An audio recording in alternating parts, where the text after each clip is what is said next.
अस्सलाम वालेकुम एवरीवन। तो आज मैं बना रही हूँ तड़के वाला दही और बैगन का भरता। तो उसके लिए मैंने कुछ प्रिपरेशन पहले ही कर ली थी और नाश्ता वगैरह हमारा हो चुका था। तो मैं आज लंच की तैयारी ही से शुरू कर रही हूँ। तो यहाँ पर मैंने पैन रख दी हूँ, उसमें डाल दी हूँ तेल, उसमें डाली हूँ मैंने राई, ज़ीरा, कड़ी पत्ता, कुछ हरी मिर्चें और इसका एक अच्छा सा तड़का हम रेडी कर लेंगे।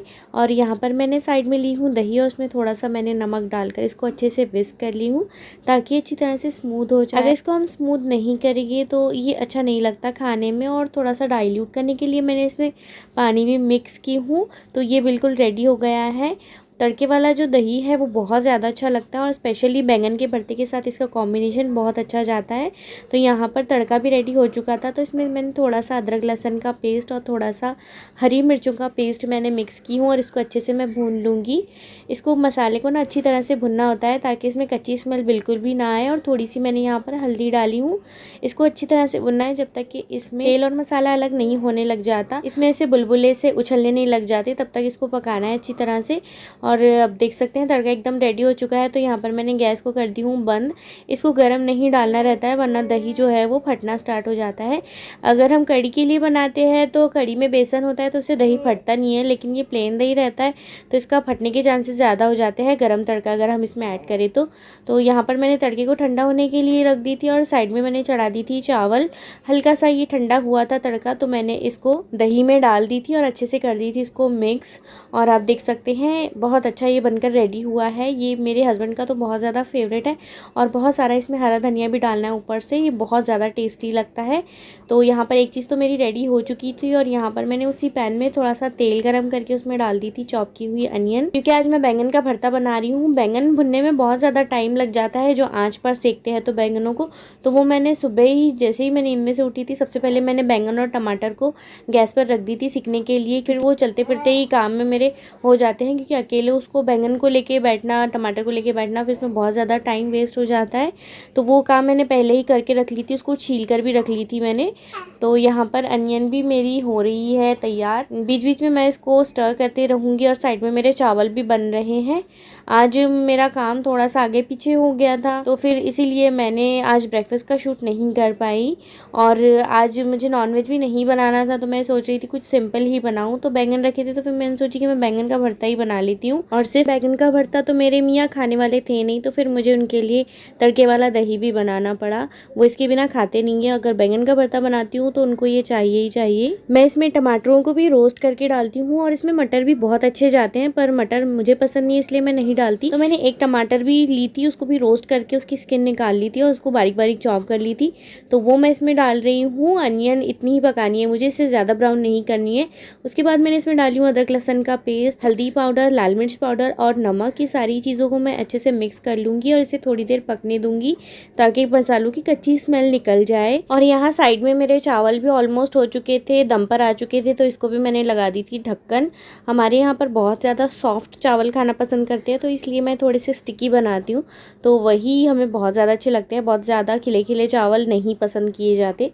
तो यहाँ पर आप देख सकते हैं मसाला भी ऑलमोस्ट भुन चुका था। तो यहाँ पर मैंने बैंगन भी इसमें डाल दी हूँ। मैं पहले सिर्फ अनियन वाला ही बैंगन का भरता बनाती थी, पर जब से मैंने ये टमाटर वाला ट्राई किया ना, ट्रस्ट में आप ज़रूर ट्राई करना, इसको बहुत ज़्यादा टेस्टी बनता है। तो यहाँ पर मैंने इनको सारी चीज़ों को अच्छे से मिक्स कर और यहाँ पर मैंने थोड़ा सा डाल दी इसमें किचन किंग मसाला। इससे इसका टेस्ट बहुत ज़्यादा इन्हांस हो जाता है। आप चाहो तो इसमें मैगी मसाला भी डाल सकते हो, उसका भी टेस्ट इसमें बहुत ज़्यादा अच्छा आता है। ढेर सारा इसमें डालना है हरा धनिया, इससे इसका बहुत ज़्यादा फ्लेवर इन्हांस हो जाता है। तो आप देख सकते हैं यहाँ पर मेरा भरता भी रेडी हो गया है। तो यहाँ पर दोनों भी चीज़ें ऑलमोस्ट मेरी रेडी हो गई है, चावल भी दम पर लग चुके थे, तो खाना मेरा बन चुका है दोपहर का। मैंने बैंगन का भरता भी डिश आउट कर ली, कम जगह लगती है इससे और इतना सारा सामान लेके नहीं जाना पड़ता खाना खाने के लिए। फिर तो खाना मेरा बन चुका था। अभी मुझे दूसरे भी और बहुत ज़्यादा काम, क्योंकि अभी मेरी बेटी भी सो चुकी है तो अभी मैं आराम से काम कर सकती हूँ। तो यहाँ पर मैंने सारे बर्तन इकट्ठे कर ली थी, क्योंकि मैंने इससे पहले जितने भी नाश्ते के बर्तन थे सारे बर्तन धोकर लगा भी दी थी। तो अभी बहुत ज़्यादा बर्तन नहीं निकले हैं, बस थोड़े बहुत ही निकले थे, तो बस वही मुझे फिनिश करना करना था। और गैस वगैरह भी मैं साफ़ कर चुकी थी। ऑलमोस्ट मेरा सारा ही काम फिनिश हो गया है क्योंकि मैंने आज सुबह में ही रोटी बना ली थी, तो ये सारा काम मेरा जल्दी ही निमट गया है। मैं कोशिश करती हूँ कि जब मैं नाश्ता बनाती हूँ उसी टाइम मैं हमारी दोपहर की भी रोटी बना लूँ, क्योंकि मेरी छोटी बेटी है तो उसको खाना खिलाने में, नहलाने में और रेडी करने में ही इतना ज़्यादा टाइम चला जाता है कि फिर मुझे 1:30-2 बज जाता है रोटी बनाने के लिए। फिर मेरे हस्बैंड भी आ जाते हैं तो फिर बहुत ज़्यादा गड़बड़ हो जाती है।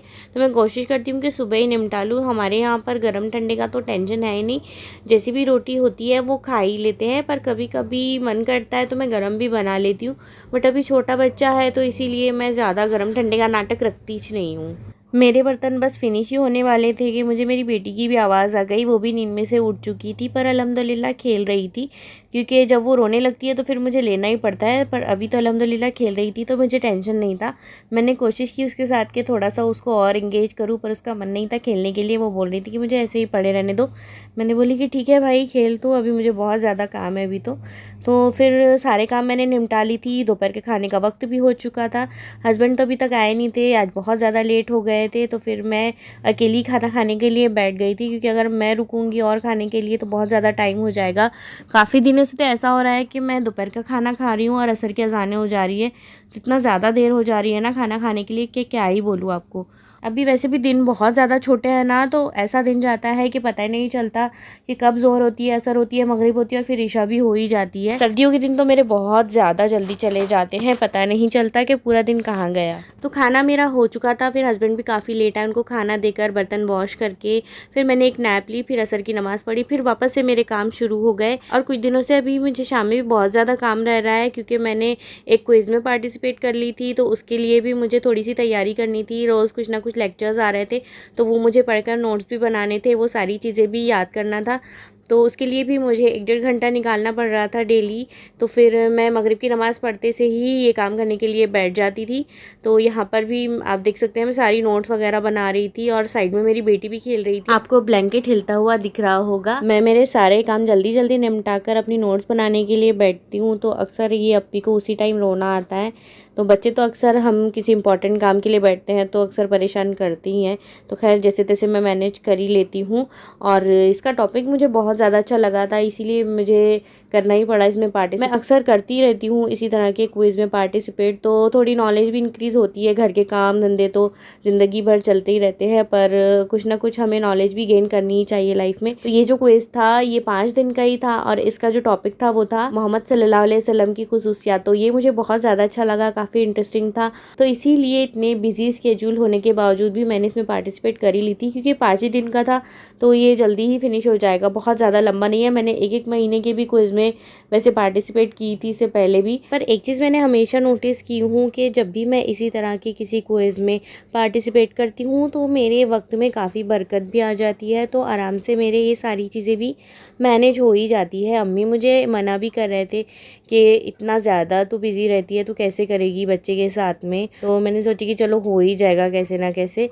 तो खैर हो ही गया था ये तो अल्हम्दुलिल्लाह मेरा। वैसे भी आज का तीसरा दिन था, अब 2 ही दिन बचे हैं तो वो भी इंशाल्लाह हो ही जाएंगे।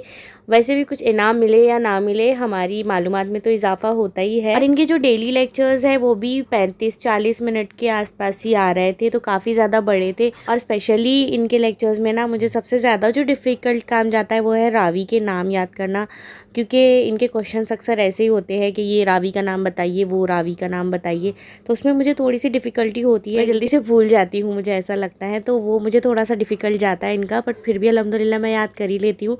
और इनके जितने भी मैंने क्विज़ में पार्टिसिपेट की थी तो अल्हम्दुलिल्लाह मैं अच्छे नंबरात से ही पास हुई थी इसमें, और मुझे सर्टिफिकेट्स वगैरह भी मिले थे। सिर्फ सुनने से ना याद नहीं रहता, इसीलिए मैं नोट्स बना लेती हूँ, क्योंकि एक बार जो चीज़ हम लिख लेते हैं ना वो हम अच्छी तरह से याद रख पाते हैं और वो चीज़ हमेशा हमारे जहन में बैठ जाती है। तो ये चीज़ के लिए ही मैं इतनी मेहनत कर रही थी, बार बार लिख रही थी। वैसे तो मैं कुछ ना कुछ लेक्चर्स वगैरह दिन भर सुनती ही रहती, पर फिर भी जो क्विज़ की चीज़ें हैं वो सारी चीज़ें मैं नोट कर लेती हूँ, उससे मुझे बहुत जल्दी से याद हो जाता है अल्हम्दुलिल्लाह। यहाँ पर मेरी नोट्स भी हो चुकी थी रेडी, मैंने कुछ पॉइंट्स भी हाईलाइट करके रख दी थी ताकि फिर मुझे याद करने में भी आसानी हो जाए। तो यहाँ पर ये काम भी मेरा हो चुका था। फिर मैंने इसके बाद ईशा की नमाज़ पढ़ी, फिर अपनी बेटी के लिए खाना बनाना भी था, मुझे उसका खाना भी खिलाना था। और उसको खाना खिलाना तो मतलब एक बहुत बड़ा काम लगता है मुझे। ऐसा लगता है कि एक बहुत बड़ा टास्क मुझे कंप्लीट करना है, सुबह भी और शाम में भी, क्योंकि वो बहुत ज़्यादा नखरे करती है खाना खाने के लिए। और खाने में मैं उसके लिए वही बना रही हूँ, दाल चावल का दलिया, यही उसको पसंद है और रात में तो उसको यही चाहिए। दूसरी चीज़ अगर मैं बनाती भी हूँ उसके लिए तो बहुत ज़्यादा नखरे करने लगती है, इसीलिए फिर मैं ज़्यादा कुछ ट्राई नहीं करती। वो जो खाती है उसके लिए वही मैं बना लेती हूँ। उसको एकदम प्लेन सा कम नमक का खाना पसंद है, इसमें थोड़ा सा घी डालकर मैं बना लेती हूँ, तो ये भी काफ़ी अच्छा बनता है, बहुत टेस्टी लगता है ये भी खाने में। और पीछे ना बहुत ज़्यादा कुत्ते इरिटेट कर रहे हैं, तो उसके लिए सॉरी, क्योंकि अभी बहुत ज़्यादा लेट हो रहा है, काफ़ी रात हो गई है, तो इतनी ज़्यादा सन्नाटे में तो कुत्तों की बहुत ज़्यादा आवाज़ आती है और ऐसे लगता है कि कुत्ते मेरे बाजू में बैठकर ही भौंक रहे हैं। रात के 2 बजे उनको जोश आ रहा है इतना भौंकने के लिए। खैर अभी खामोश हुए हैं थोड़े थोड़े, मगर बीच बीच में आपको आवाज़ आएगी उनकी, ये टाइम उनका यही नाटक रहता है। मैं कोशिश करती हूँ कि मैं रात में वॉइस ओवर करूँ, इसीलिए कि दिन में बहुत ज़्यादा शोर रहता है और मेरे बाजू में बिल्कुल कंस्ट्रक्शन भी चालू है, तो उसका भी बहुत ज़्यादा शोर रहता है, तो इसीलिए मैं रात में वॉइस ओवर करती हूँ। तो ये कुत्ते चैन नहीं लेने देते। अब इंसान करे तो करे क्या, बोले तो बोले क्या। खैर यहाँ पर मेरी बेटी का खाना भी रेडी हो चुका था, मैंने इसमें थोड़ा सा घी डाली हूँ और फिर जल्दी से मैंने बेटी को भी अपनी खाना खिला दी थी। आज मेरी बेटी ने भी अल्हम्दुलिल्लाह ज़्यादा नखरे नहीं की थी, खा ली थी उसने भी खाना। और उसको खाना खिलाने के लिए ना मैं बहुत सारे उसके टॉयज़ वगैरह रैटल्स लेकर बैठती हूँ। अभी उसको तो रैटल से बहुत ज़्यादा ही प्यार हो गया है, तो उसको बहुत ज़्यादा पसंद आते हैं। तो मैं पूरा खाना खाते टाइम उसके जितने भी 10-12 रैटल्स हैं सारे 1 बाय 1 बजाते रहती हूँ, तो वो खा लेती है हंस बोलकर अल्हम्दुलिल्लाह। तो यहाँ पर उसका खाना भी हो गया था अच्छे से अल्हम्दुलिल्लाह। फिर मेरी बेटी का सारा तामझाम दवाई वगैरह होने के बाद मेरे हस्बैंड आए, उनको मैंने खाना वगैरह दिया और आज हस्बैंड मेरे लिए लेकर आए थे एक सरप्राइज़, और वो सरप्राइज़ था ये बहुत सारी मेथी की भाजी। ये तोड़ते तोड़ते ही मुझे रात के 1:30 बज गए, तो इतनी देर हो गई थी ना मुझे फिर सोने के लिए, पर मैंने फ़्रेश ही तोड़ ली थी इसको। फिर सुबह में अगर मैं साफ़ करने के लिए बैठती थी तो मेरे पास इतना टाइम नहीं था और फिर शाम तक ये और ज़्यादा ख़राब हो जाती थी, तो फिर मुझे करके ही रखना पड़ा। इतनी ज़्यादा रात हो गई थी कि क्या ही बताऊँ। सब लोग सो गए थे, बस मैं ही अकेली मेथी की भाजी साफ़ करते बैठी। खैर मेथी की भाजी तो लाए थे, पर साथ ही साथ मेरे लिए रशियन कबाब भी लेकर आए थे ताकि मैं आराम से मेथी की भाजी साफ़ कर सकूँ। तो खैर मैंने ये भी खा ली थी और मेथी की भाजी भी साफ़ करके रखी थी। तो इसी तरह से मेरा गुजरा था दिन। आई होप आपको पसंद आया हो। मिलती हूँ नेक्स्ट वीडियो में। अल्लाह हाफिज़।